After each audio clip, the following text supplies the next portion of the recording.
दोस्तों, मैं सारी प्रदीप और हमारे चैनल टेलिनो में आप सभी का हार्दिक स्वागत है। उम्मीद करते हैं आप नीलावंडे के पार्ट 1 को देखे होंगे। अगर आप नहीं देखा है तो ऊपर दिया गया आई बटन पर क्लिक करके देख सकते हैं। तो बिना देरी किए पार्ट 2 शुरू करते हैं। तो एक दिन रत्नागिरी में एक अद्भुत मांत्रिक आया। लोग कहते थे कि उसने पिशाच वश किया हुआ है, जो उसका हर एक हुक्म मानता था। राज साहब को उसमें रुचि नहीं होती, ये कैसे हो सकता था। राज साहब भी रत्नागिरी चला गया और उस मांत्रिक से मिला। पहले ही मुलाकात में मांत्रिक ने राज साहब पर ऐसी चाप छोड़ी कि उसने मांत्रिक को अपने हवेली पर बुलाया। मांत्रिक आने के लिए कबूल हो गया। 2 दिन बाद ही मांत्रिक राज साहब की हवेली पर आ गया। उसकी अच्छी मेहमाननवाजी की गई। हर तरह से उसे प्रभावित करने की कोशिश हो रही थी, इसलिए कि राज साहब ने ये भी सुना था कि मांत्रिक के पास अंजन बनाने की विधि है। प्राचीन काल से ही लोगों में यह बात प्रचलित है कि किसी तरफ का रासायनिक काजल, जिसे अंजन कहते हैं, वह आंखों पर लगाने से जमीन के नीचे दबा हुआ खजाना दिख जाता है। वही पाने के लिए राज साहब इतने यत्न कर रहा था। 1 हफ्ता निकल गया, पर मांत्रिक ने कुछ नहीं कहा। वो तो अच्छे भोजन और मुलायम गद्दे का आनंद ले रहा था।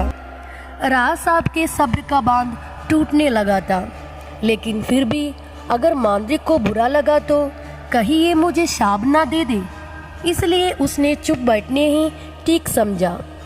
राज साहब का यह धैर्य व्यर्थ नहीं गया। दूसरे दिन मांत्रिक और राज साहब एक कमरे में अकेले बैठे थे। तब मांत्रिक ने राज साहब से पूछा कि उसे उससे क्या चाहिए। तब राज साहब ने अपनी इच्छा और उस खानदानी खजाने के बारे में मांत्रिक को बताया। मांत्रिक की आंखें चमक उठी।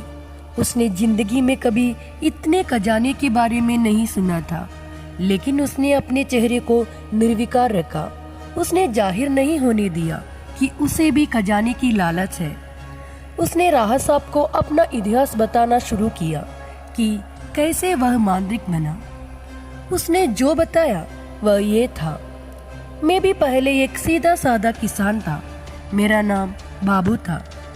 मेरी शादी हो चुकी थी, लेकिन माँ बाप में से कोई भी तब जीवित नहीं था। मेरा पास कुछ बीघा जमीन थी, उससे ही अपना गुजारा करता था।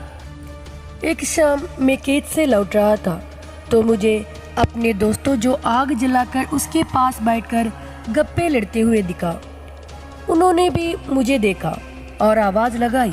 कहा कि मैं भी थोड़ी देर उनके साथ बैठूं।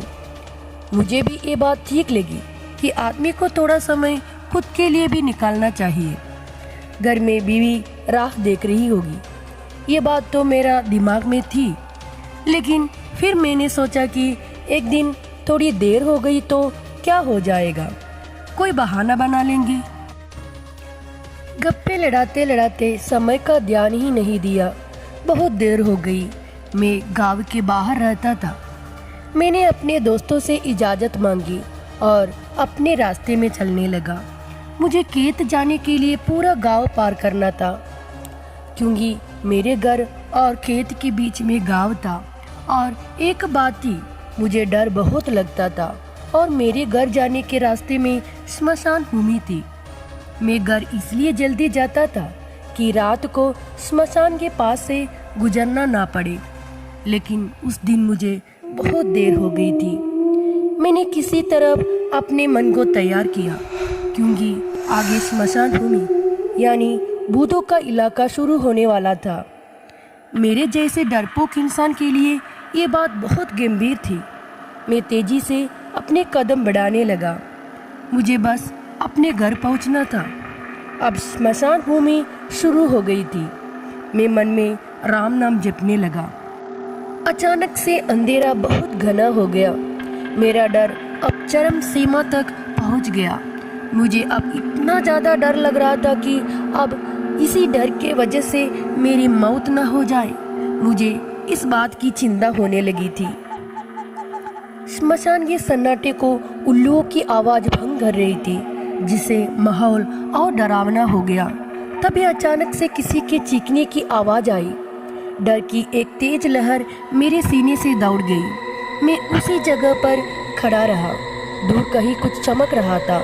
लगता था किसी की चिता जल रही थी। अब मेरी हालत इतनी गंभीर हो गया कि मेरे सीने में तेज दर्द होने लगा। मेरी सांस तेजी से चलने लगी और धड़कनें सामान्य से 2 गुनी हो गई। मुझे फिर से वैसे ही चीख सुनाई दी, लेकिन इस बार मुझे समझ में आ गया कि एक तांत्रिक मुझे पुकार रहा था। मैं सोच में पड़ गया कि क्या करना चाहिए। क्या मुझे तांत्रिक के पास जाना चाहिए या अपनी जान बचाकर भागना चाहिए? मैंने निर्णय कर लिया कि मुझे अपने घर जाना है। थोड़ी ही दूर गया था कि वह तांत्रिक मेरे आगे ही प्रकट हो गया।